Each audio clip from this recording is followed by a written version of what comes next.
What is your vision for the future of Route 7? What problems do you foresee and what ideas do you have to address these? You know, as a town, we have a little bit of a challenge. We're not like some of our other surrounding communities where we have a main street that people pass through every day. You know, we're a little off the beaten path, you know, which contributes, I think, a little bit to, you know, the difficulty that some of our businesses have in town because there's no direct exposure to the, you know, thousands of, you know, tens of thousands of people that are passing up and down Route 7 each week. You know, there's a lot of opportunities on Route 7 for further development. You know, the town owns property at the corner of River Road and 33.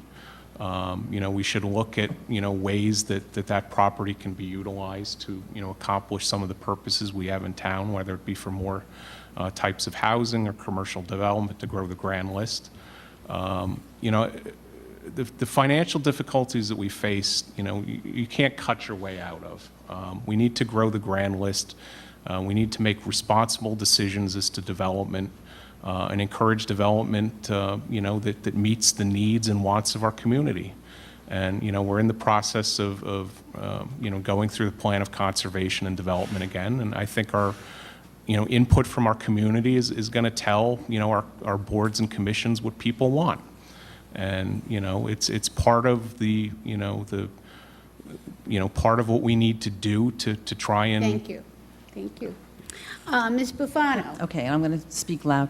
The plan of conservation and development is going to be key as we move forward and what development the public wants on the Route 7 corridor. On the other hand, we have Route 7. It's what our town is made of, and I think we need to view it as an opportunity. There are several parcels that are prime for development, and as Joss mentioned, the one at Station Road, I think could be an asset to us. The other thing is, I think people need a reason to stop in our town while they're driving down Route 7.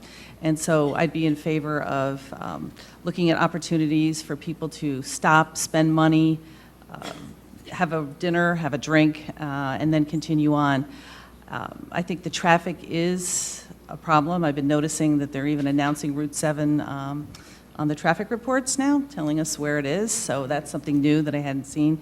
But besides that, I do think it presents a thoroughfare for people from Norwalk to Danbury to stop off in our town and see the benefit of it. Thank you. Mr. Alper. Just repeat the question, if you would, please. Yes. What is your vision for the future of Route 7? What problems do you foresee and what ideas do you have to address them? So, Route 7 is an interesting conundrum, right? So, we all hate to get on it because the traffic is horrendous. And simultaneously, we have to, right?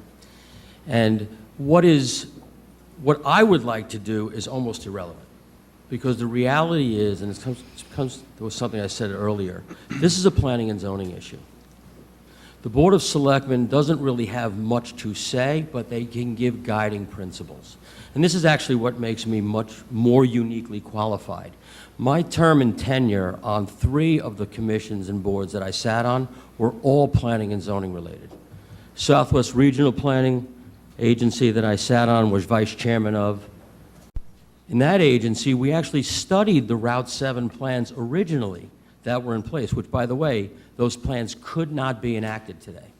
They don't pass EPA regs nor NHTSA regs.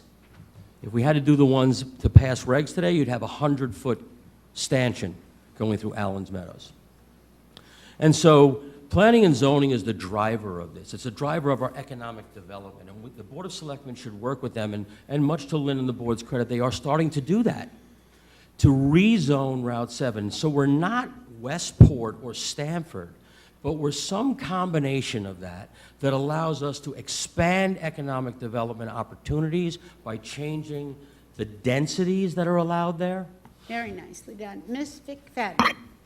Hi. In my opening statement, I talked about the importance of communication between the boards and commissions, and this is a perfect example.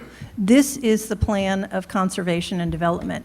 It needs to be redone. It's in the process now. And all the community is invited to participate in that process, and together we'll figure out what our vision is. The Board of Selectmen plays an important role at looking at the big picture for the town, whereas planning and zoning looks specifically at this document and the regulations. And so I see the Board of Selectmen as having a key role in leading on this issue. There's discussion about some specific sites where there's opportunity for growth. Do we want them to be commercial? The moratorium on affordable housing will be lifted in 2019. Where do we want affordable housing in this town? It would be better if we decide rather than having a developer come in and say, this is what I want to do, and maybe the town doesn't like what the developer wants to do. The other thing that we need to talk about is signage on Route 7. How do we feel about that, both in helping our businesses so that we can capture the traffic that's coming through to get them to stop and spend some money here in our town to enjoy the amenities that we have. So we need to make this more of a destination, so we're not just a pass-through community, that we become a destination. And also, how do we turn 7 into a gateway into our town center? Thank you. Mr. Cole, you have an additional 30 seconds. You know, I touched a little bit, you know, on it in my earlier comments, but, you know, we need to, you know, we need to look at areas in town where we can grow the grand list, and Route 7, you know, is a perfect example. We have the new medical office park across from Town Hall that's going to generate significant tax revenue in the coming years. So I think we need to look at areas of Route 7 where there is no development or underdeveloped, or it's sitting vacant, and have discussions with Thank you. Ms. Bufano. Yes, I'm happy to say that I was part of the Board of Selectmen that accelerated the plan of conservation process, and I think it is going to be key to get input from all people that can come. Signage is also key to me. I'm the representative on the signage committee, and I can tell you that we've had business owners, a great group of business owners, come and speak to us about what would be beneficial to them, and quite frankly, what wouldn't. So I'll leave it at that for you. Mr. Alper. So as I said, having been on planning and zoning, I actually worked on the previous plan of conservation and development, and that gives me great insight into what the possibilities and capabilities of the Planning and Zoning Commission are, particularly relative to Route 7, and how we can use that as a driver of different densities that increase the revenue base for the town and relieve some of the tax burden for the community. Additionally, as the former chairman of the town committee, I know virtually every single member personally. We're friends on that committee and that working Thank you. relationship. Ms. McFadden. No, you're done? Yeah. I thought you had another 30 seconds. No?